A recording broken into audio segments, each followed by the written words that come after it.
The moment my father signed his name at the bottom of those papers, my entire life was erased with one stroke of a pen. I was sitting across the table from him, watching his hand move steadily, deliberately, while my sister sat beside him, pretending not to smile. There was no shouting, no dramatic argument, no warning, just ink soaking into paper, sealing away the family assets, the company I had helped build, and my identity along with it. When he slid the folder across the table toward my sister and said, "It's done," something inside me went completely still. Not broken, not angry, just silent. They thought that silence meant defeat. They thought I had nothing left to fight with.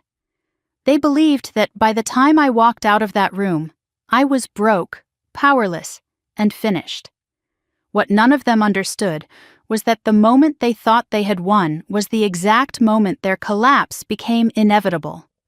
Because everything they thought they took from me was only the surface. And within 24 hours, every assumption they made about power, loyalty, and control would unravel in ways they could never have imagined. I didn't cry when I stood up from the table. I didn't argue. I didn't even ask why. I simply closed my folder, thanked my father for his time, nodded once at my sister, and walked out of the conference room like someone who had just finished a routine meeting.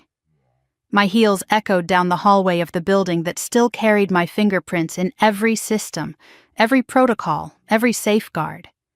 The irony was almost unbearable. I had designed half of what kept that company running, yet in their minds, I had just been reduced to nothing. Outside, the late afternoon sun felt too bright, too ordinary for what had just happened. Cars passed, people laughed on the sidewalk. Life continued, unaware that my father had just chosen one daughter over another and called it fairness. I sat in my car for a long moment, hands resting on the steering wheel, breathing slowly. I felt the familiar ache of family betrayal, something I had lived with my entire life, but this time it was different. This time I wasn't scrambling to survive it. I was observing it.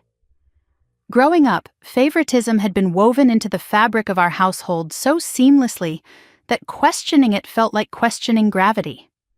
My sister had always been the chosen one, the golden child, the one whose mistakes were excused as passion, whose demands were framed as ambition. I was the dependable one, the quiet one, the one expected to carry responsibility without recognition. When our mother died, that imbalance hardened into something crueler. I stepped in where my father withdrew. I managed schedules, handled suppliers, soothed employees, and eventually took on an executive role in the family business, not because anyone asked me to, but because someone had to. For years I told myself it didn't matter who got the praise as long as the company survived. I believed loyalty would eventually be returned. I believed family meant something beyond convenience. I was wrong. The papers my father signed that afternoon transferred ownership of nearly every tangible asset to my sister. Properties, accounts, voting shares, the company itself. On paper, she now controlled everything. On paper, I had been excluded, erased, left completely broke. And on paper, that was exactly how they wanted it to look. When I arrived home that evening, my phone buzzed nonstop. Messages from coworkers who had already heard rumors. A brief text from my sister that simply read, "No hard feelings, this is just business." And one voicemail from my father, curt and rehearsed, telling me he hoped I would understand, and that this decision was for the good of the family. I didn't respond to any of it.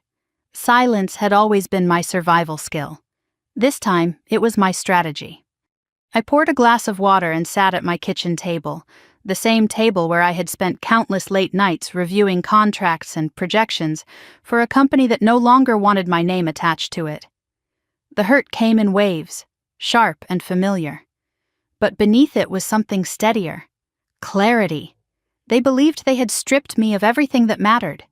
They believed money and titles were the sum total of power. They had no idea how wrong they were. What my father didn't remember, or perhaps never fully understood, was that years earlier, when the company faced its first major expansion, it was me who had insisted on restructuring the corporate framework. I was the one who pushed for layered governance, compliance triggers, and protective clauses that would activate under specific conditions. At the time, he had waved it off, trusting me blindly, happy to let me handle the details while he focused on appearances. My sister hadn't even attended those meetings. She had been too busy enjoying the lifestyle the business provided. Those systems were still there, quiet, waiting. That night, as the city outside my window settled into darkness, I opened my laptop for the first time since leaving that conference room. I didn't rush. I didn't panic. I logged in with credentials they had never thought to revoke, because they never imagined I would need them again. I reviewed dashboards, compliance logs, and partnership agreements, not to act yet, but to confirm what I already knew. Everything they thought they owned sat on a foundation they didn't control. I closed the laptop without making a single change. Sleep came slowly. Memories kept surfacing. Childhood dinners where my sister's voice dominated the room while mine faded into the background. Board meetings where my proposals were acknowledged only when repeated by someone else. Moments where my father's approval hovered just out of reach, always conditional, always shifting. I realized then that this betrayal wasn't sudden. It was simply the most honest expression of who they had always been. The next morning I woke before my alarm, the kind of wakefulness that comes not from anxiety but from resolve. I brewed coffee and stood by the window, watching the city wake up. Somewhere across town my sister was probably celebrating her victory, already planning how to reshape the company in her image. Somewhere else my father was likely reassuring himself that he had done the right thing, that I would eventually accept my place. Neither of them knew that the clock had already started ticking. By mid-morning, messages began circulating internally. Finance teams flagged minor delays. A routine transaction stalled under compliance review. Nothing dramatic, nothing alarming enough to prompt immediate concern, but enough to create discomfort. I heard about it through people who still trusted me, people who knew who had truly kept things running. They didn't know why it was happening. I did. I remained invisible. I didn't go to the office. I didn't call anyone. I let the system do exactly what it was designed to do when governance was breached and fiduciary responsibilities were ignored. What they had triggered wasn't a single event. It was a chain reaction. In the early afternoon, my sister called me for the first time since the signing. Her voice was sharp, irritated. She asked if I knew why certain accounts were acting strange. I told her calmly that I no longer worked there and suggested she speak to legal. There was a pause on the line, the first crack in her confidence. She hung up without saying goodbye. I smiled, just slightly.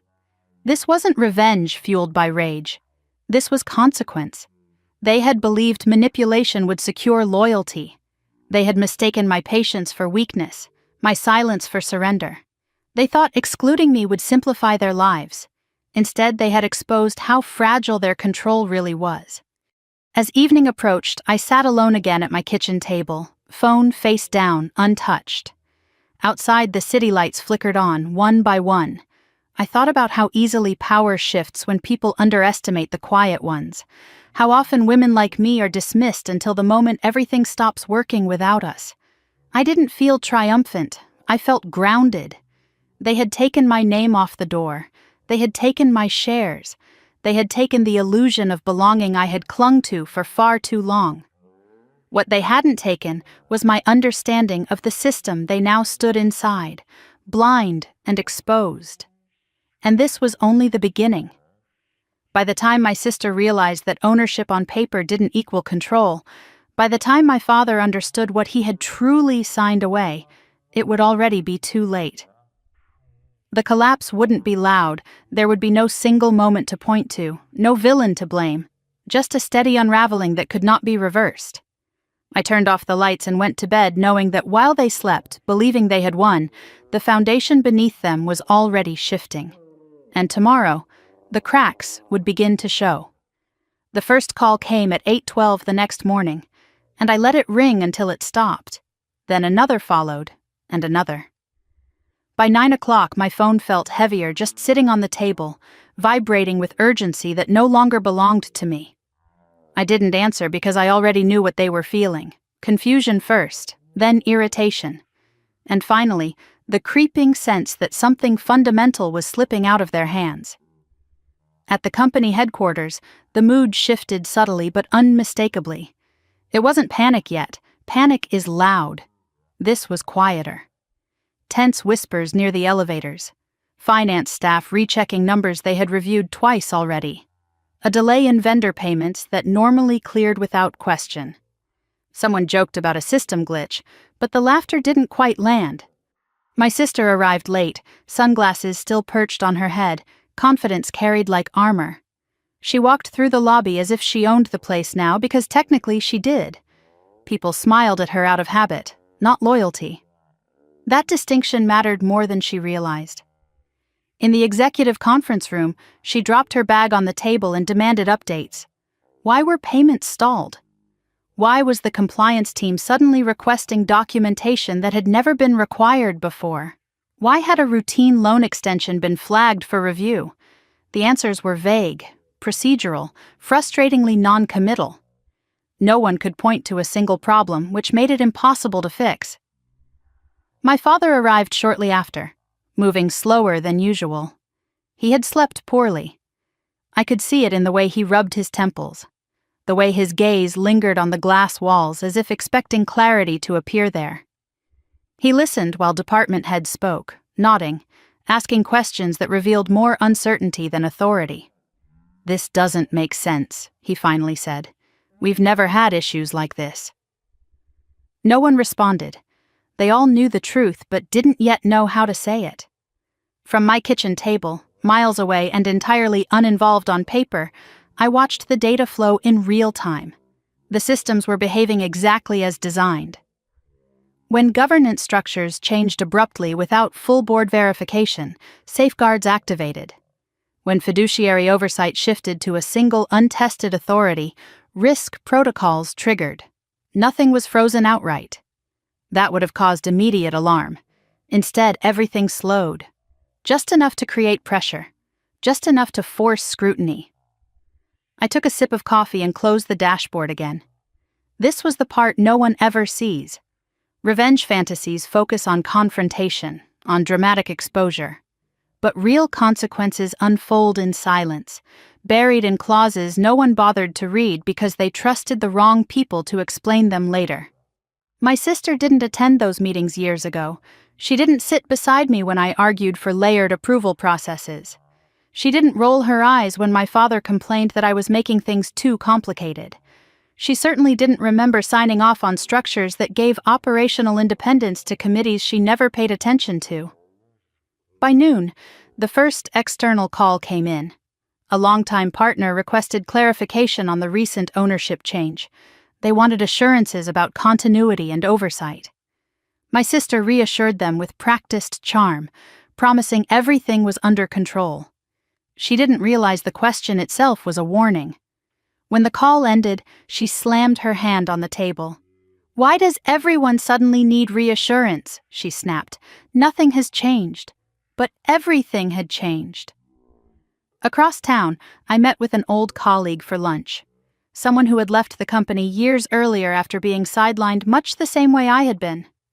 We talked about neutral things at first, weather, traffic, mutual acquaintances.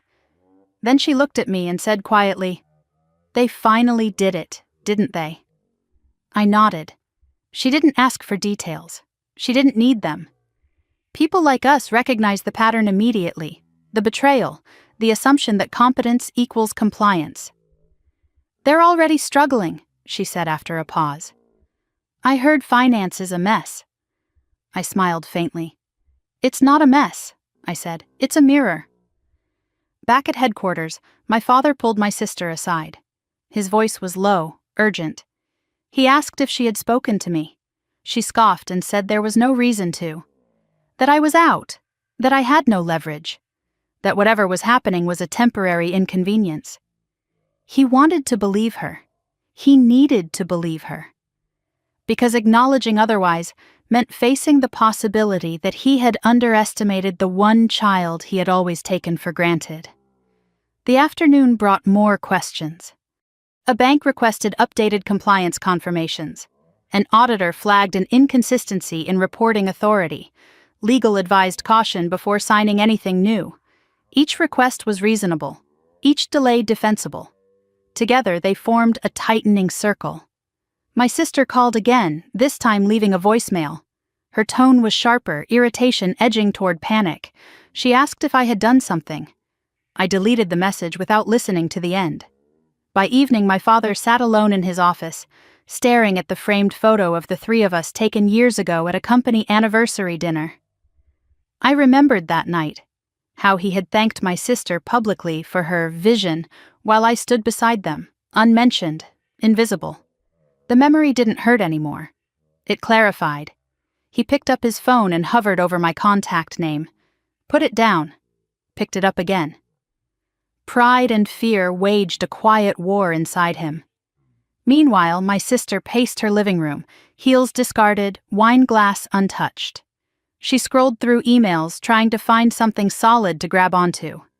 Everything felt slippery now. People were polite but distant, helpful but cautious.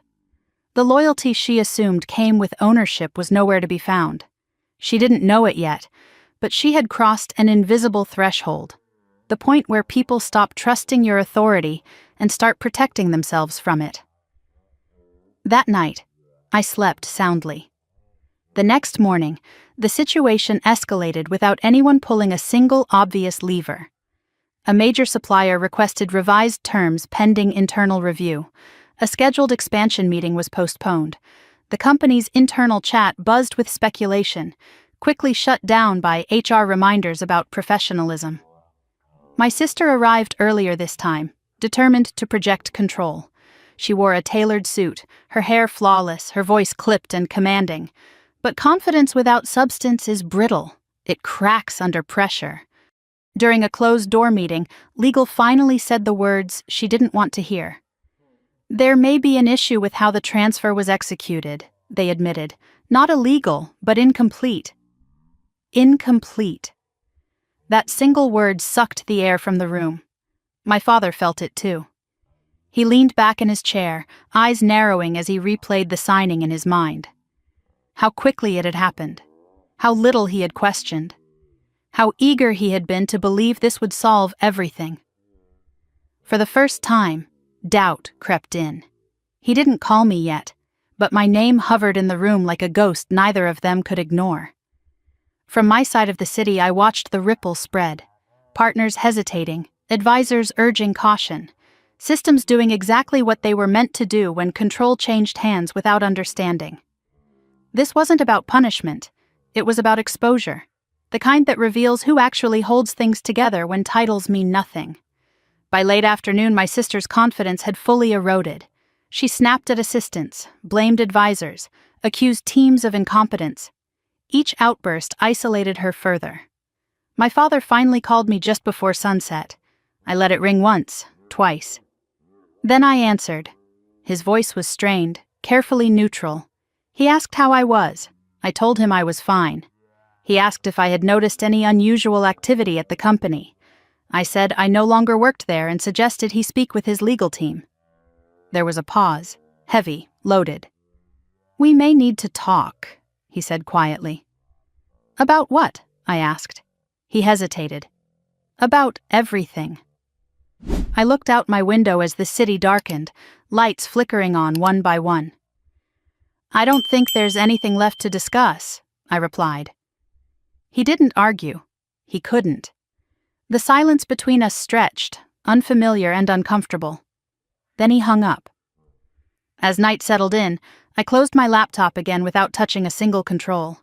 Everything was already in motion. The safeguards, the questions, the doubt.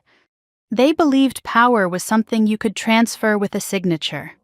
They were learning, too late, that control is something you earn, something you understand, something you don't notice until it's gone. I turned off the lights and prepared for bed, knowing that tomorrow would be louder. Not because I would speak, but because the systems they ignored would continue to answer for me. By the third morning, the tension had thickened into something everyone could feel, but no one wanted to name. It clung to the air inside the company like humidity before a storm, heavy and oppressive, making every conversation feel strained and every decision feel dangerous.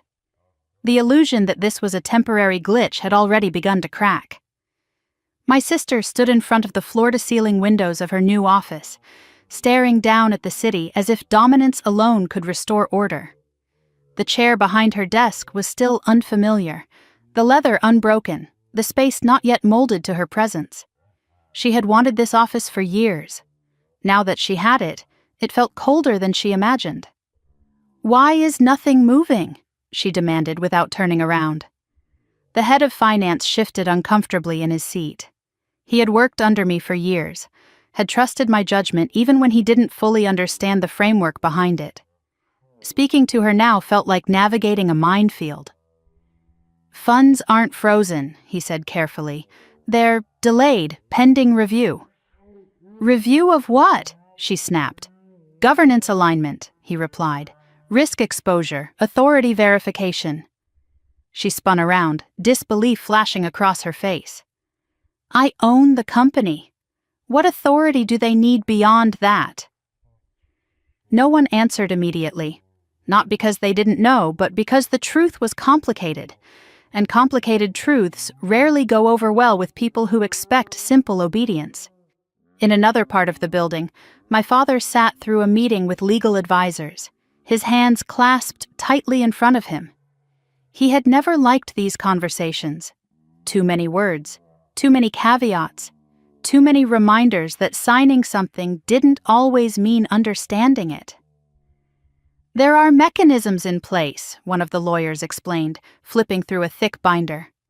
"They were implemented years ago to protect the company from unilateral decisions." My father frowned.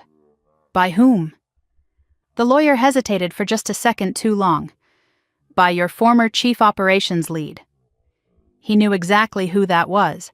My name wasn't spoken, but it hung there, unmistakable. A memory surfaced uninvited. Years earlier, sitting at the same long table, arguing for layered oversight after watching another family business implode from unchecked authority. My father had been distracted that day, scrolling through his phone, trusting me to handle it. He had trusted me because I was dependable, because I didn't demand credit, because I didn't make noise. He trusted me enough to forget me. By midday, the first rumor slipped beyond the company walls. A business columnist tweeted a vague observation about internal instability at a once solid family enterprise. No names, no accusations, just enough to spark curiosity. My sister saw it within minutes. "Who's talking to the press?" she shouted, storming out of her office. "I want names." No one answered. Fear had begun to replace loyalty, and fear makes people quiet. From my apartment, I watched the story unfold through channels that had nothing to do with gossip, market indicators, partner communications. The subtle shift in tone when professionals stop assuming stability and start preparing for fallout. I had spent years learning to read those signals. They were speaking loudly now. I didn't intervene. I didn't need to. What my sister didn't understand was that control isn't about visibility. It's about influence. About being embedded so deeply into a system that your absence becomes impossible to ignore. She had inherited a structure she didn't know how to read. In the early afternoon, she called an emergency meeting with senior leadership. Her voice was tight, her posture rigid, confidence forced rather than assumed. "We are not in crisis," she declared. "We are transitioning, and transitions come with resistance." A few heads nodded. Most stayed still. One executive cleared his throat. "With respect, the concern isn't resistance, it's uncertainty. Partners are asking who has final approval authority for certain decisions." "I do," she said sharply. "Legally, yes," he replied. "Operationally, it's more nuanced." She stared at him, anger flaring. "Are you questioning my authority?" "I'm questioning the framework," he said calmly. "The one that's been in place for years." Years. The word landed harder than she expected. That framework had my fingerprints all over it. While she fought battles she didn't understand, I spent the afternoon revisiting old emails. not to dwell, but to remind myself how thoroughly I had been erased long before that signing ceremony. Messages where my warnings were acknowledged and ignored. Reports where my name was removed before presentation. Decisions credited to others that originated in my late-night analyses. This wasn't just about assets or control, it was about recognition. About what happens when competence is treated as a resource rather than a person. By late afternoon, my father's composure had begun to fray. He sat alone in his office, door closed, staring at the transfer documents again. The signatures were clear, the intent unmistakable, and yet the reality refused to align with what he had expected. He replayed the conversation with me the night before. My calm voice, my refusal to engage. The way I had declined his offer to talk without hesitation. For the first time, he felt something dangerously close to fear. Not fear of losing the company. Fear of losing the narrative he had built in his own mind. The story where he was a fair father, where his decisions were justified, where my silence meant agreement. My sister felt it too, though she would never admit it. She scrolled through her contacts, calling in favors, leaning on connections she believed were loyal to her. Each conversation ended the same way. Polite concern, vague reassurances, no commitments. Power, she was learning, doesn't transfer as cleanly as property. As evening approached, the compliance department issued a formal notice. Routine, procedural, but firm. Certain approvals would require additional verification until governance questions were resolved. It wasn't a shutdown. It was worse. It was a pause with conditions.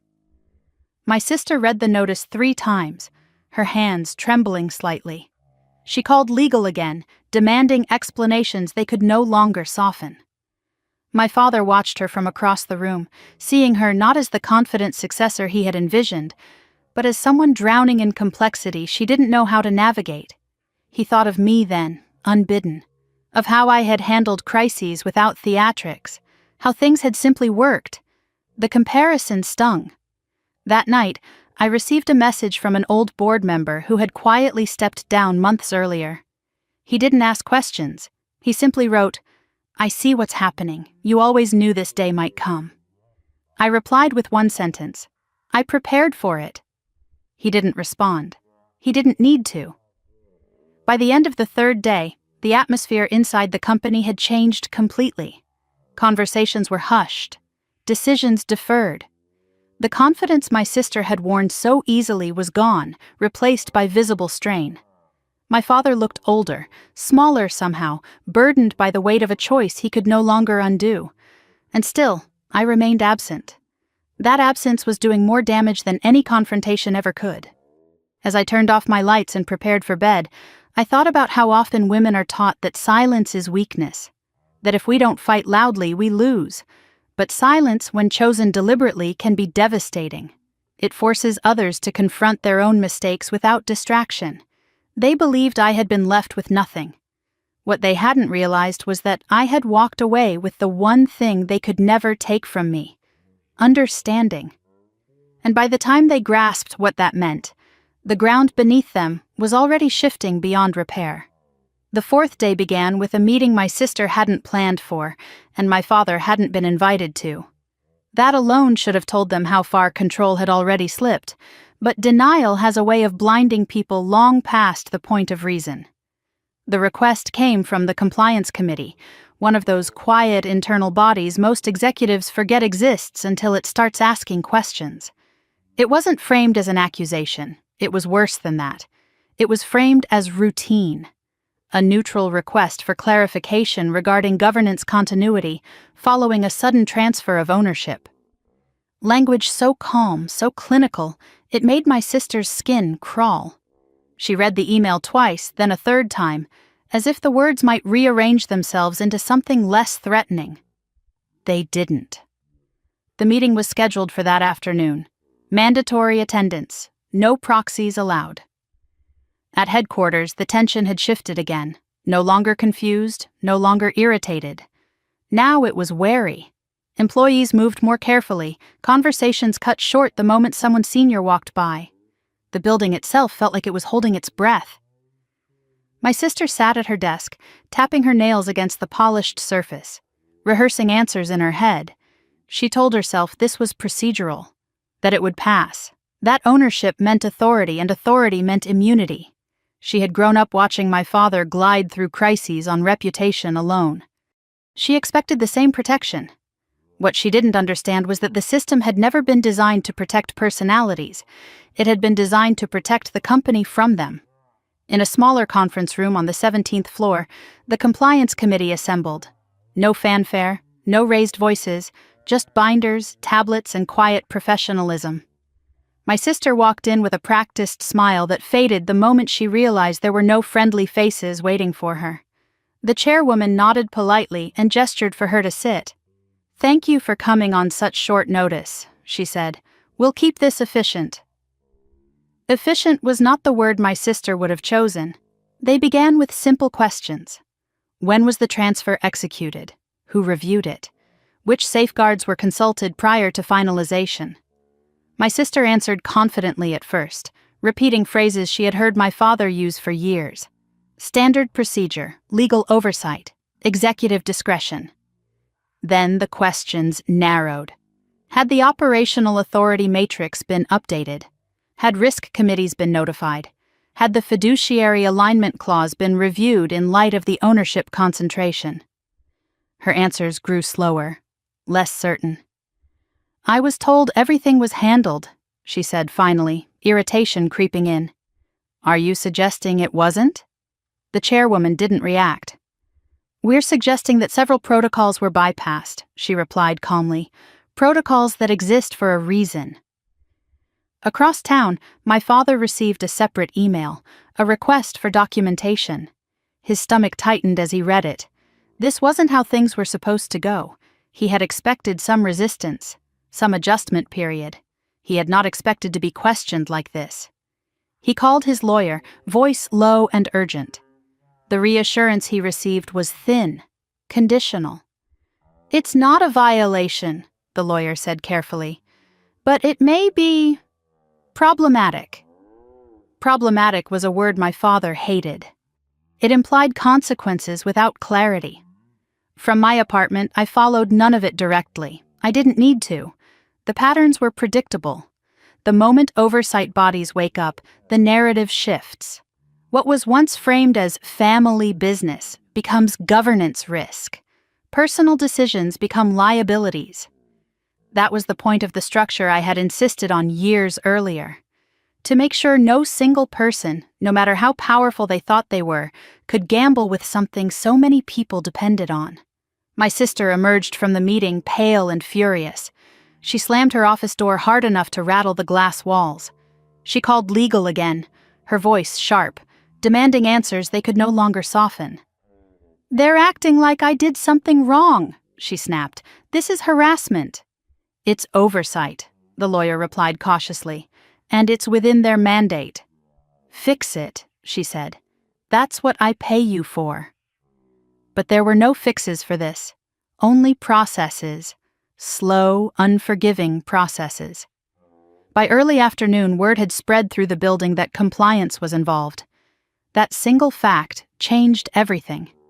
Executives who had been hesitant now became guarded. Managers delayed decisions, citing review requirements. Everyone started documenting everything. When oversight enters the room, loyalty leaves it. My father arrived unannounced, his presence usually enough to command attention. Today it barely registered. People nodded respectfully and went back to their conversations. He noticed. It unsettled him more than he wanted to admit. He pulled my sister aside, his voice strained. "What did they say?" She waved him off, pacing. "They're overreacting. This is just bureaucracy." But her eyes betrayed her. She was scared. That fear deepened when an external auditor requested a preliminary review. Not an investigation. Not yet, just a review. The kind that precedes much worse things. My father sat down heavily in a chair, suddenly exhausted. He thought back to the day he signed the papers. How decisive it had felt. How final. He had believed he was restoring balance, correcting what he saw as years of tension between his daughters. Now, that balance felt like an illusion he had shattered. For the first time, he wondered what I had known that he hadn't bothered to ask. That evening, a senior partner requested a private call with my sister. She took it eagerly, hoping for reassurance. Instead, she was met with careful distance.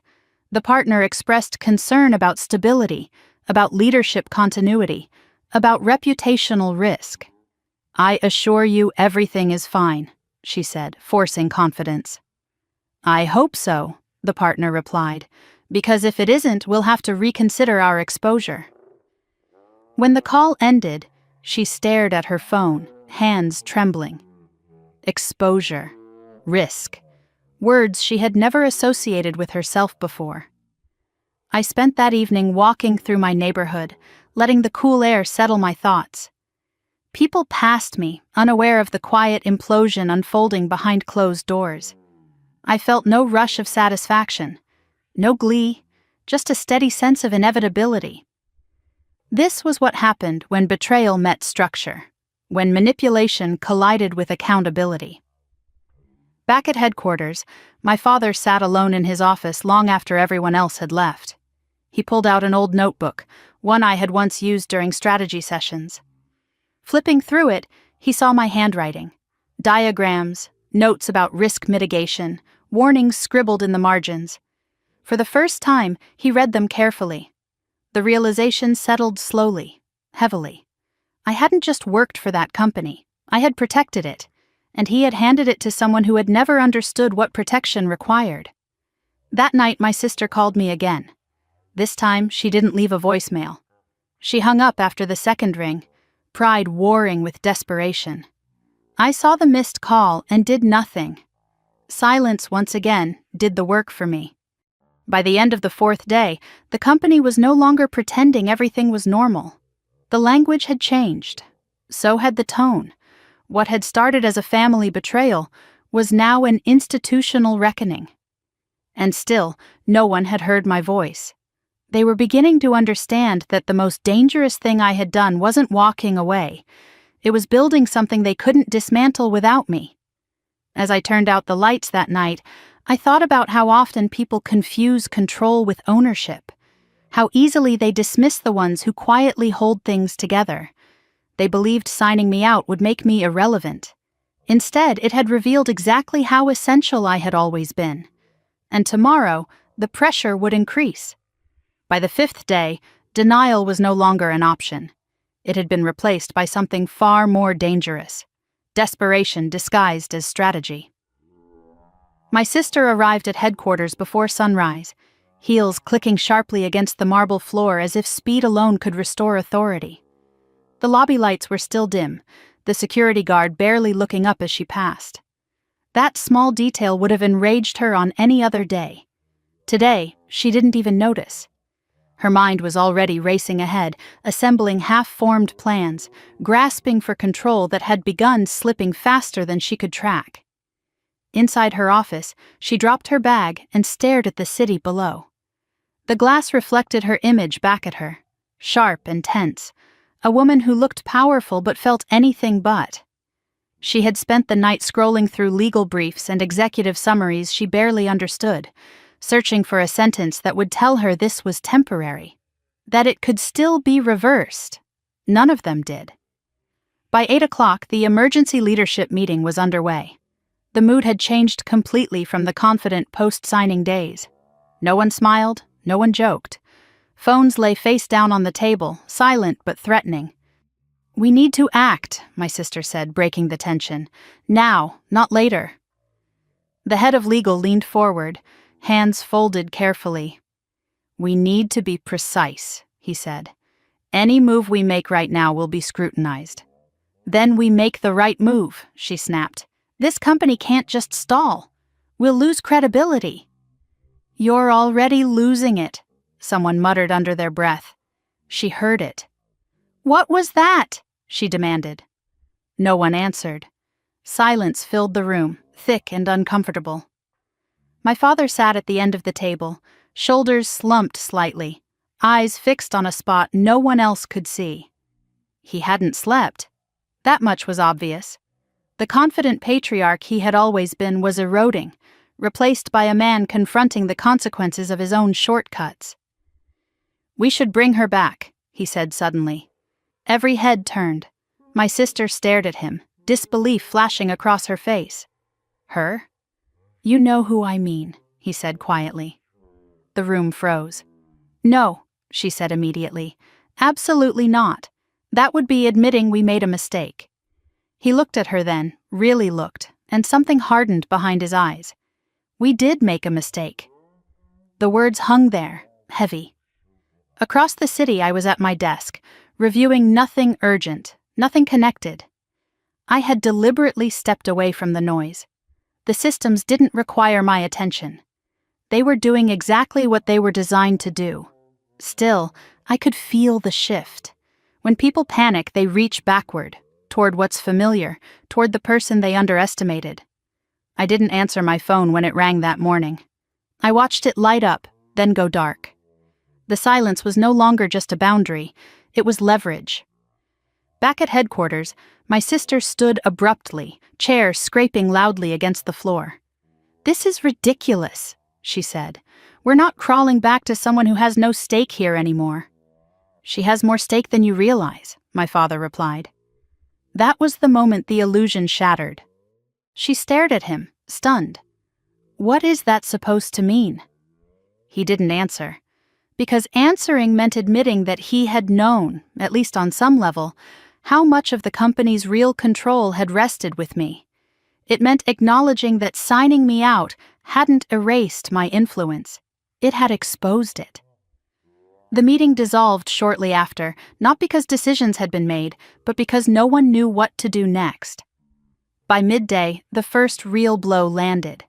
A major partner formally suspended collaboration pending governance clarification. The email was polite, professional, devastating. It cited risk exposure, instability, and lack of clear operational authority. It was copied to legal, compliance, and my sister directly. She read it twice, then slammed her laptop shut. "This is your fault," she snapped at my father. "You rushed this." His jaw tightened. "You pushed for it. And you signed," she shot back. The argument escalated quickly, years of unspoken resentment bubbling to the surface. Accusations flew, regrets surfaced. The kind of fight that happens when two people realize they've lost something together and don't know how to face it. I wasn't there to hear it, but I didn't need to be. The fracture had been inevitable. That afternoon, legal delivered another update. Compliance had escalated their review. Not an investigation yet, but closer. Requests for documentation were becoming more detailed, timelines more compressed. "We need cooperation," the lawyer said carefully. "Full transparency." My sister laughed bitterly. "Transparency? After everything she's done?" The lawyer hesitated. "She hasn't done anything." That was the most unsettling part. I spent that afternoon walking through a bookstore, letting the quiet steady me. I picked up a novel I'd been meaning to read for years, flipped through its pages, then set it back down. My thoughts kept circling the same realization. This wasn't about me anymore. It was about what happens when people confuse power with possession. Late in the afternoon, my father finally did what he should have done days ago. He called my old number again. This time, when I answered, his voice was stripped of authority. "We need your help," he said. I didn't respond immediately. I let the silence stretch, not to punish him, but to hear what he would say next. "I shouldn't have done it that way," he added. I didn't realize." "You didn't want to realize," I said calmly. He exhaled shakily. "Please, just talk to us." "I am talking," I replied. "You just don't like what you're hearing." Another pause. Then, quietly, "What do you want?" The question revealed everything. He still thought this was a negotiation. "I don't want anything," I said. "That's the difference." When the call ended, my hands were steady. My heart was calm. The power dynamic had fully reversed, and not because I had demanded it. At headquarters, my sister paced her office, anger giving way to something closer to fear. She scrolled through her messages, searching for allies. Most went unanswered. Those that did respond offered sympathy without solutions. She finally sent me a message. It was short, careful. "We need to talk." I read it once. Then I set the phone down. That evening, a confidential memo circulated internally, outlining potential restructuring scenarios if governance concerns weren't resolved quickly. It was the kind of document that signals serious trouble without declaring it publicly. People who knew how to read between the lines began quietly updating their resumes. My father sat alone again that night, staring at the darkened city outside his office window. He thought of the countless times he had told me to be patient, to wait my turn, to trust him. He wondered when patience had turned into permission. My sister went home early, her confidence shattered. The house she now owned felt cavernous, oppressive. She poured a drink she didn't finish, and sat on the couch scrolling through headlines that hadn't yet named them, but would soon. And I went to bed knowing the fifth day had done what I never could have done by force. It had made them reach for me not out of dominance, not out of obligation, but out of need. They still believed I might save them. They were wrong. Because the truth was simpler and far more final. I wasn't preparing to return. I was preparing to let the structure finish what it had started. The first thing my sister learned that morning was that power doesn't disappear loudly. It freezes. Her phone started vibrating at 6:12, sharp and insistent against the nightstand. She ignored it at first, rolling onto her side, convinced it was another anxious email she could deal with later. But it didn't stop. Calls stacked on top of each other. Notifications layered so fast the screen blurred. By the time she finally grabbed the phone, her heart was already racing. Finance, legal, operations. She answered the first call without speaking. "We have a situation," the voice on the other end said, tight and controlled. "Several operational accounts aren't processing." "What do you mean, aren't processing?" she snapped, sitting upright. "Frozen?" "Not frozen," he replied. "Delayed, conditional." That word again, conditional. By the time she arrived at headquarters, the building felt wrong, too quiet, too still. The usual morning rush had been replaced by small clusters of employees whispering near their desks, eyes flicking up when she passed. Doors that were normally open were closed. Meetings that should have been running were postponed without explanation. She stormed into her office and dropped her bag on the desk. "I want answers, now!" Within minutes, senior leadership crowded into the room. No one sat comfortably. No one met her eyes for long. "The accounts affected are tied to compliance triggers," the head of finance explained. "They require secondary verification before funds can be released." "Verification from whom?" she demanded. There was a pause. Too long. "From the governance committee," he said, "and external oversight." Her chest tightened. "Why would they need to verify anything? I signed the transfer. I own the company." "Yes," he said carefully, "but ownership isn't the same as operational clearance." Across the city, I watched the same data appear on my screen. Red flags, amber delays, confirmation requests stacking neatly in the system logs.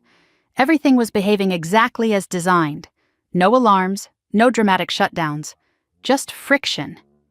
Enough to slow momentum, enough to make people uncomfortable. I didn't touch anything. At headquarters, my father arrived an hour later, summoned by urgency he didn't yet understand. He took in the atmosphere the moment he stepped inside, the way people avoided eye contact, the way conversations stopped when he approached. "What's going on?" he asked quietly. My sister launched into an explanation that grew less coherent the longer she spoke. Delays, reviews, overreach, bureaucracy. She blamed compliance. She blamed advisors. She blamed timing. He listened, jaw tight, then turned to legal. "How serious is this?" The lawyer hesitated. "It's not a crisis," he said, "but it could become one if we don't address the underlying concerns." "What concerns?" my father pressed. Governance continuity, the lawyer replied. Concentration of authority, fiduciary safeguards. My father felt a chill run through him. Those words were uncomfortably familiar. Years earlier, I had insisted on those safeguards. I had argued that family businesses collapse not because of markets, but because of unchecked control. He had agreed in theory, then forgotten the details the moment they became inconvenient. Now, those details were back. By mid-morning, the freeze began spreading. Not total, strategic. Certain transactions processed without issue. Others stalled without explanation. Vendors called asking why payments were late. Banks requested clarification on authorization chains. Every answer generated more questions. My sister paced her office like a caged animal. "This is sabotage," she hissed. "She did this." "No," legal said quietly. "This is automated." That made it worse. Across town, I closed my laptop and went for a walk. The day was clear, ordinary. People lined up for coffee. A dog barked somewhere down the block. It was strange how normal everything felt while a company I had once given everything to began quietly suffocating under its own assumptions. I wasn't angry. Anger would have rushed things. This required patience. Back at headquarters, an emergency call came in from the bank. A risk officer requested an immediate discussion regarding exposure reassessment. The language was formal, polite, devastating. My sister listened, her face draining of color. "You're pulling support?"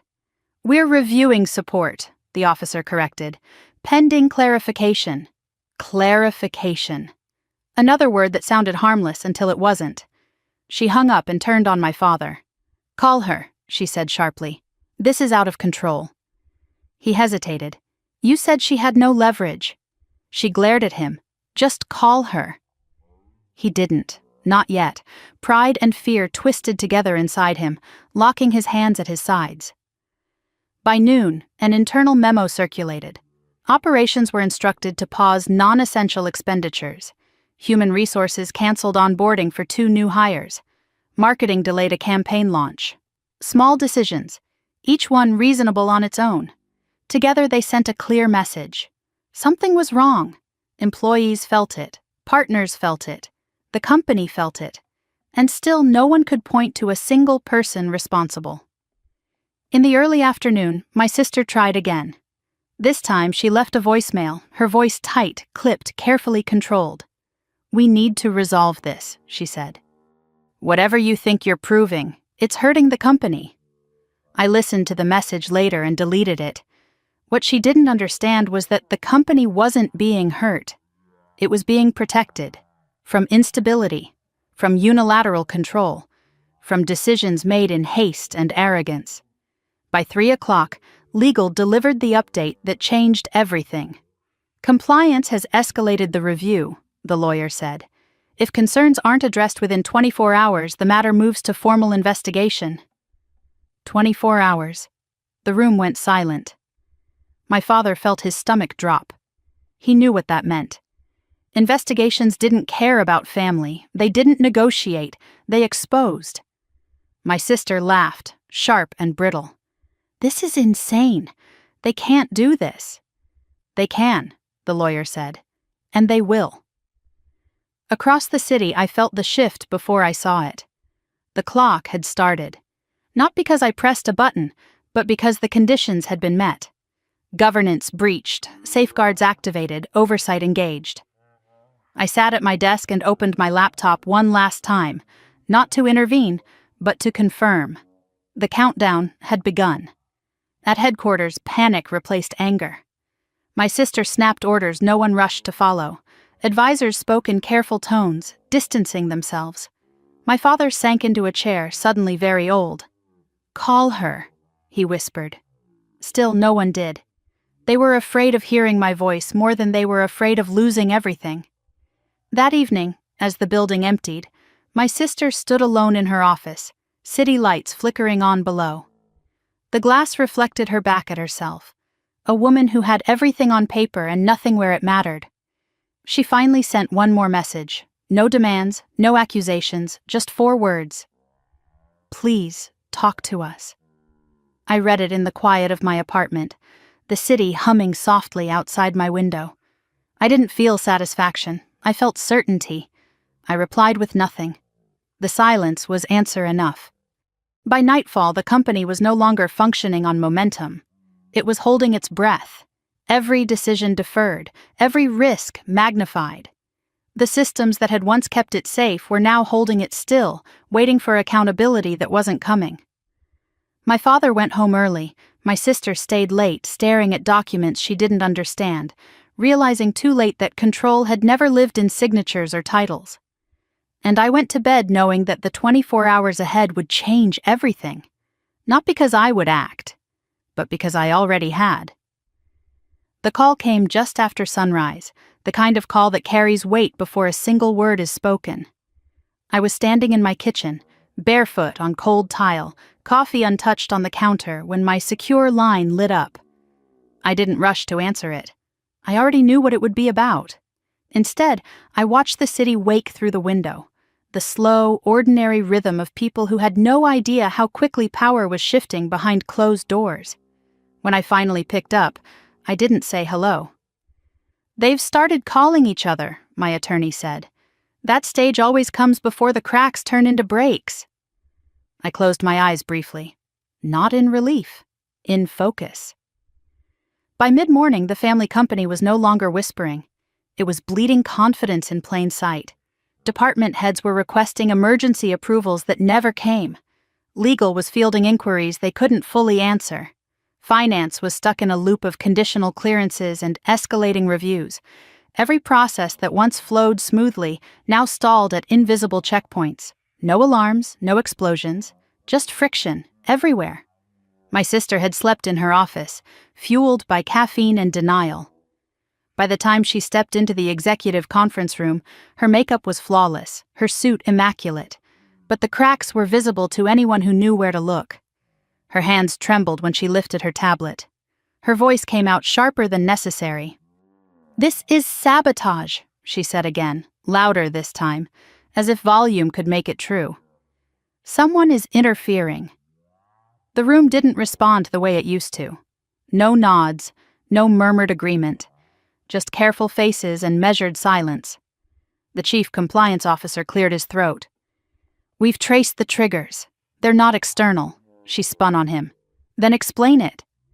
"They're internal safeguards," he said. "Legacy ones." My sister froze. "What do you mean, legacy?" He hesitated, then chose his words with surgical precision. "They were implemented years ago, before the ownership transfer. They're designed to activate when certain authority thresholds are crossed without corresponding approvals." "Whose approvals?" she demanded. Again that pause. "Not yours," he said quietly. Across town, I sat at my desk and listened to the live update through my secure feed. Not audio, data. The system was behaving exactly as it had been built to behave. Calm, impersonal, unmoved by titles or tantrums. My father arrived shortly after, summoned by urgency and fear. He looked smaller than I remembered, his shoulders drawn in, his confidence leaking away with every unanswered question. He took a seat at the head of the table out of habit, then realized too late that the habit no longer fit. "What's happening?" he asked, his voice lower than usual. No one rushed to reassure him. My sister spoke instead, her words tumbling over each other. "It's temporary, just procedural delays. We'll resolve it." My father turned to legal. "Is that true?" The lawyer inhaled slowly. "It depends." "On what?" "On whether the governance issues are addressed." My father's face tightened. "What issues?" The lawyer opened a folder. "Concentration of control, absence of counterbalance, breach of fiduciary continuity." Each phrase landed like a stone. I remembered the meeting years ago when I'd insisted on those exact protections, the way my sister had rolled her eyes, the way my father had waved it off as unnecessary caution. They had signed anyway, more interested in speed than substance. Now speed had abandoned them. By noon, the first partner pulled out. It wasn't dramatic. No press release, no confrontation, Just a polite email citing unresolved governance concerns and risk exposure. A temporary pause in collaboration. Temporary pauses have a way of becoming permanent. My sister slammed her tablet onto the table. "Call them back." "We did," the head of strategy said. "They won't commit until the review clears." Her jaw clenched. "Then clear it." "We can't," he replied. "Not unilaterally." The word echoed in the room. Unilaterally.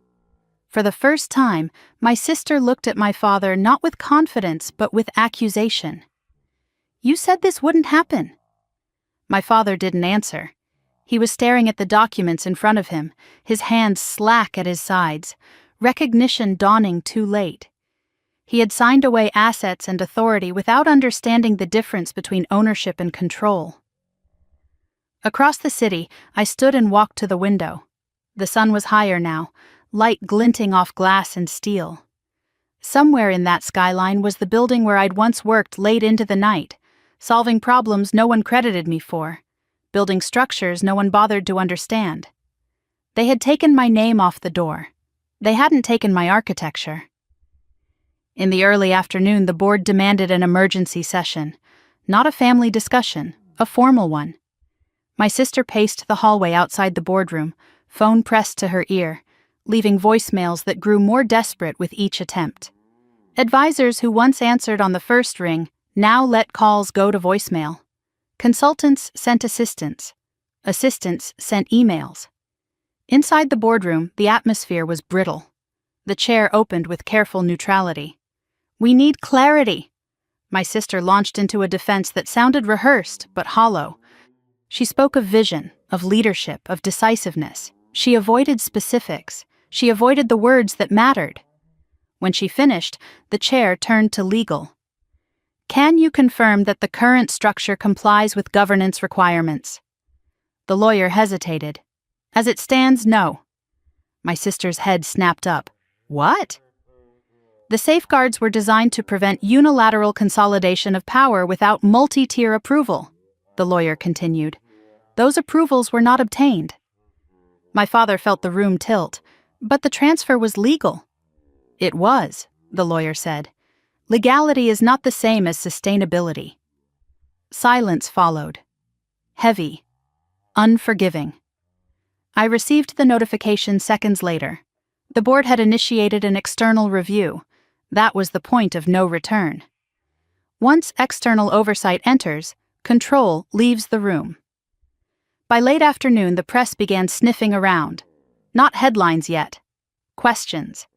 Carefully worded inquiries about internal stability, leadership transitions, governance reviews. The kind of questions that signal vulnerability without accusing it. My sister tried to project calm. She scheduled a staff meeting, spoke about transparency and resilience. Her voice didn't carry the authority she thought it did. Employees listened politely and left unsettled. My father retreated to his office and closed the door. That was when he finally called me. I let it ring, not because I was cruel, because I was precise. When I answered on the third call, I didn't speak first. "Please," he said, his voice breaking through the line. "We need to talk." I leaned back in my chair. "About what?" This chaos," he said. "We didn't know. We didn't understand." I almost laughed, almost. "You didn't want to understand," I said quietly. "There's a difference." He swallowed. "Your sister is overwhelmed." "She wanted everything," I replied. "This is what everything looks like without structure." "Can you help?" he asked. There it was. Not apology, not accountability, a request. "I am helping," I said, "just not the way you expected." He was silent. "You thought I was broke," I continued, "that I had nothing left. You were wrong." His breath caught. "What did you do?" "I prepared," I said simply. I ended the call before he could respond. As evening fell, the company was no longer pretending. The freeze had spread. Not total, but enough to paralyze. Vendors demanded assurance. Banks requested documentation. Regulators scheduled preliminary inquiries. My sister sat alone in her office again, staring at a city that no longer felt like it belonged to her. She opened her laptop and searched for my name. And for the first time, she found what she hadn't expected. Shell entities, advisory boards, strategic partnerships that predated the transfer, quiet agreements that placed real authority outside the structures she had seized. She closed the laptop slowly, dread pooling in her stomach. They hadn't taken everything. They had taken the surface. I stood in my apartment as night settled, the city lights blinking on one by one. My phone buzzed again. A message from my sister this time. Short, uncharacteristically restrained. "We need to fix this." I didn't respond, because by then it was already broken beyond repair. The company was collapsing inward, not from an attack, but from exposure. From the sudden realization that power without understanding is just noise, and the people who had believed I was finished were only beginning to understand how wrong they had been. By the time the sun rose on the second day, the company no longer felt like it was in trouble. It felt like it was being examined under a microscope. Nothing dramatic had happened overnight, no headlines, no sirens. But when my sister walked into headquarters that morning, she could feel it immediately. The air was tighter. Conversations stopped too quickly. People who once hovered now kept a careful distance, as if proximity itself carried risk. She checked her phone before reaching her office. 12 missed calls, 3 from legal, 2 from finance. 1 from a number she didn't recognize, which she already knew meant regulators. Inside her office, she dropped into the chair and stared at the city through the glass. 24 hours earlier, she had believed this was a temporary disruption. A glitch. Something she could overpower with authority. Now she understood something was fundamentally wrong. At 9 sharp, compliance requested her presence. Not a meeting she had called. One she couldn't cancel. The room was small, deliberately so. No long table, no grand chairs. Just 4 people and a screen displaying a list of flagged transactions. "We need clarification," the compliance director said calmly. Several movements initiated after the asset transfer triggered risk indicators. "They're routine," my sister replied quickly. "Expansion costs, vendor consolidation." The director nodded. "Individually, yes. Collectively, they form a pattern." "What pattern?" "Extraction without reinvestment," he said. "That raises fiduciary concerns." My sister leaned forward. "I own the company." "That addresses authority," he replied. "Not obligation." Across town, I watched the same flags light up in sequence. This was the stage I had anticipated but never rushed. When people take everything at once, they reveal their priorities. Systems notice. By late morning, the board reconvened without my sister present. That alone sent a message. My father was invited. He sat stiffly at the table, hands folded, eyes darting from face to face. These were people he had known for years, people who had once deferred to him. Now they spoke in careful, neutral tones that offered no comfort. "The review is expanding," the chair said. "We need to discuss contingency." "Contingency for what?" my father asked. "For leadership instability." The words landed hard. "This is temporary," he insisted. "My daughter is capable." "Capability isn't the issue," the chair replied. "Governance is." My father felt the weight of that word press into his chest. Governance, the thing he had dismissed as paperwork, the thing I had obsessed over, the thing that now held his empire in suspension. By noon, the banks escalated. What had been requests became requirements. What had been courtesy became caution. Lines of credit were reviewed, exposure limits adjusted, conditions attached. My sister tried to reassure herself by calling contacts she believed were loyal. One by one, they responded with variations of the same phrase. "We need to see how this plays out." That phrase had always meant one thing. "You're on your own." I spent the afternoon in meetings of my own, quiet ones, with people who understood what was happening because they had helped build it, advisors who knew the difference between assets and leverage, partners who had trusted me long before my family ever did. "They're panicking," one of them said after reviewing the latest reports. "Yes," I replied, "which means they'll make mistakes." At 3 o'clock, my sister made one. She issued a directive bypassing an internal review process, attempting to force a transaction through manually. The system rejected it, automatically. That rejection triggered a cascade: audit logs flagged, oversight notified, external reviewers alerted. She slammed her fist against her desk, breath coming fast and shallow. "Get legal in here," she snapped. Legal arrived pale. "You can't do that," the lawyer said. "It looks like circumvention." "I don't care what it looks like," she hissed. "I need liquidity." The lawyer hesitated. "If you push this further, it strengthens the case against us." Against us? That word stung. My father arrived moments later, drawn by reports of escalation. He took in the scene, his daughter pacing, legal standing rigid, the atmosphere thick with fear. "Stop," he said quietly. My sister rounded on him. "Stop what?" "This," he gestured helplessly. "All of this." She stared at him, disbelief flashing across her face. "You said this was mine." "It is," he said, "but maybe we need to slow down." She laughed, sharp and brittle. "Slow down? They're tearing us apart." He flinched. "They're not tearing us apart. Something else is." For the first time, the thought crept into his mind, fully formed and terrifying. This wasn't chaos. This was design. Across the city, I received the alert confirming the attempted override.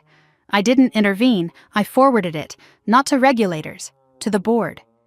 Within the hour, the board chair requested an emergency call with my father, not my sister. That exclusion spoke louder than any accusation. When my father returned from the call, his face was ashen. "They're considering interim measures," he said. My sister froze. "What kind of measures?" "Temporary reassignment of operational authority," he replied. Her eyes widened. "They can't do that." "They can," he said softly, "and they might." Something inside her cracked then, not fully, but enough. She looked at him not as a co-conspirator, but as someone who had led her into a trap. "You promised me," she whispered. He had no answer. As evening approached, the first article appeared online, not sensational, not accusatory. Just a measured piece about internal reviews and leadership questions within a prominent family company. The comments were worse: speculation, doubt, questions about succession planning, about competence. Reputation, once fractured, doesn't heal quickly. My sister read every word, her confidence draining with each scroll. She drafted a statement, deleted it, drafted another. Nothing felt right. She finally sent me a message. Longer this time. "We didn't know what you had built. We didn't think it mattered. Please, we need your help." I read it once, then again. And then I closed my phone. Because the truth was, they had known. They just hadn't cared. Late that night, my father sat alone in his study, documents spread across his desk. He reread agreements he had signed years ago, clauses he had skimmed, footnotes he had ignored. The language was clear now in a way it had never been before. Control was conditional, always had been, and those conditions were no longer being met. Across the city, I prepared for the next phase. Not action, revelation. The systems were doing their work. The oversight was tightening. The company was being forced to confront the difference between ownership and stewardship. And my family was learning far too late that taking everything doesn't mean you understand anything. By midnight, my sister stopped sending messages. Not because she had given up, but because she was finally afraid. And fear, unlike arrogance, has a way of telling the truth. The morning everything finally broke, no one announced it. There was no dramatic alert, no urgent email stamped high priority. The collapse didn't arrive like an explosion. It arrived like gravity, pulling every unstable thing downward at once. At 7:43, the first regulator walked into headquarters. She wasn't wearing a power suit or carrying an entourage, just a neutral blazer, a tablet tucked under her arm, and an expression so calm it unsettled everyone who noticed her. She checked in at reception, presented credentials, and asked politely to be escorted to a conference room. Within minutes, 3 more followed. By 8, the building was locked into protocol mode. Employees were instructed to remain at their desks. External calls were rerouted. Internal messaging slowed to a crawl, as approvals were frozen pending review. The kind of review that didn't end quickly. My sister was in her office when the knock came. Not a courtesy knock, a firm one. She opened the door to find legal, compliance, and security standing together. "They're here," legal said quietly. Her throat tightened. "Who?" "You know who." Down the hall, my father stepped out of his office at the same time, drawn by the sudden shift in energy. He watched the group escort my sister toward the main conference room, her spine straight, her face pale but composed. For a brief, irrational moment, he thought she might still talk her way out of this. He was wrong. Across the city, I sat at my desk and watched the access logs update in real time. Oversight engaged. External review confirmed. Temporary authority suspension pending findings. I exhaled slowly. This was the point of no return. In the conference room, the regulators wasted no time. "We're here to conduct a formal inquiry into governance breaches, fiduciary conduct, and potential misrepresentation," the lead investigator said, her tone clinical. "This process requires full cooperation." My sister nodded stiffly. "Of course." The investigator turned to legal. "We'll begin with documentation." Boxes arrived. Digital files were accessed. Audit trails unfolded line by line. Every shortcut, every override attempt, every flagged transaction. Patterns emerged quickly. My sister tried to explain. "I was consolidating operations." The investigator didn't look up. "Without required approvals." "I had authority." "You had ownership," the investigator corrected. "Authority is conditional." That word again. Conditional. My father sat in a separate room waiting. No one had invited him into the inquiry. That exclusion cut deeper than any accusation. He wasn't even considered relevant enough to question. When legal finally approached him, their faces were grim. "They're suspending operational control," the lawyer said. "Effective immediately." My father's breath caught. "Suspending who?" "All executive authority currently assigned to your younger daughter," the lawyer replied. "An interim committee will assume control." The floor seemed to tilt beneath him. "What about me?" he asked. The lawyer hesitated. "Your previous role was advisory. That status is under review." Under review. The phrase felt like a verdict. Inside the conference room, my sister felt the walls closing in. The investigators were no longer asking questions. They were confirming conclusions.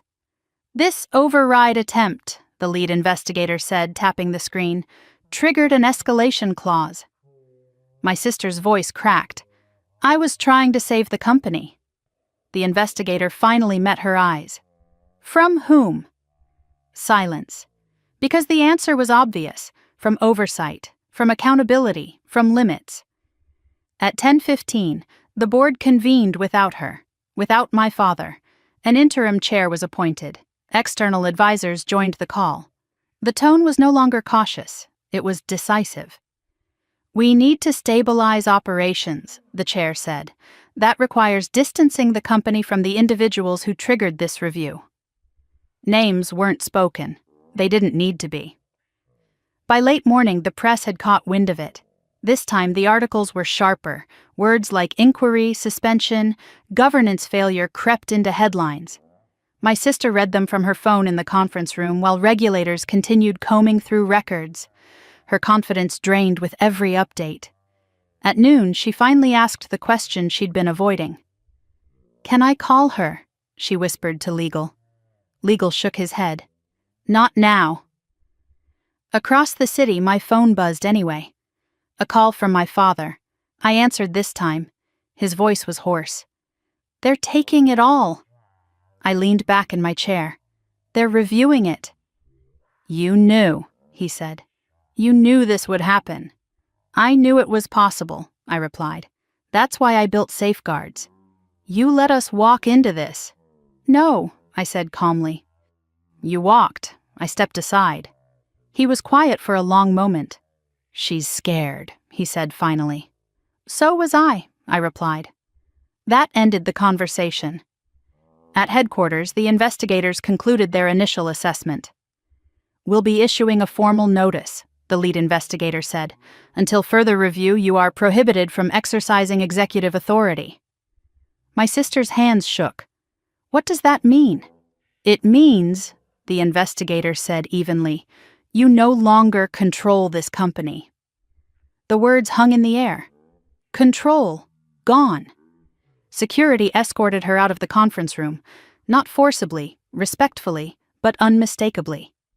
Employees watched from their desks, pretending not to stare. Whispers rippled through the floors. The woman who had claimed everything now had nothing to command. My father saw her in the hallway, eyes glassy, face tight. He reached for her arm instinctively. She pulled away. "This is your fault," she hissed under her breath. He flinched, the accusation landing where guilt already lived. By mid-afternoon, the interim committee issued its first directive. All non-essential projects paused. External communications centralized. A public statement prepared. It didn't mention names. It didn't need to. The company had distanced itself. At 4:30, the banks followed suit. Credit lines suspended pending outcome. Risk exposure reassessed. The structure collapsed inward, not from force but from removal of trust. Across the city, I closed my laptop. It was done, not finished but irreversible. The systems had spoken. The oversight had engaged. The illusion of control had dissolved. I stood and walked to the window, watching traffic move below. Life continuing, indifferent to power struggles and family betrayals. My phone buzzed again. A message from my sister this time. "No accusations, no demands." "I didn't know," it read. "I swear I didn't." I stared at it for a long moment. Then I typed a single reply. "That's the problem." At headquarters, my father packed up his office in silence. He avoided mirrors, avoided eye contact. Every step felt heavier than the last. When he left the building, no one stopped him. No one followed. For the first time in decades, he walked out with no authority behind his name. My sister remained inside longer, sitting in an empty office staring at the city she thought she owned. By nightfall, the company issued its official statement. Calm, measured, reassuring, commitment to transparency, cooperation with regulators, focus on long-term stability. The market responded with caution, not panic. The company would survive, just not under them. I poured myself a glass of water and sat at my desk one last time, reviewing the final updates. Authority suspended. Oversight active. Interim leadership installed. The collapse was complete, not loud, not vengeful, just inevitable. And as the city lights flickered on, I understood something with absolute clarity. They had taken everything that could be signed. I had kept everything that mattered. The silence after collapse is always louder than the chaos that comes before it. On the morning of the third day, the company was still standing, but it no longer belonged to my family in any meaningful way. Authority had been stripped, names removed from decision chains, access downgraded to observation only. My sister's executive badge no longer opened doors. My father's name no longer stopped conversations. They were present, but irrelevant. At 8:15, an official notice arrived in their inboxes at the same time. Neutral language, cold precision, temporary suspension of executive authority, restriction from operational influence, mandatory cooperation with ongoing investigation, no expiration date. My sister read it twice, then a third time, as if the words might change if she stared long enough. They didn't. Her hands trembled as she set the tablet down on the desk she no longer controlled. "This can't be permanent," she said, more to herself than anyone else. Legal didn't respond immediately.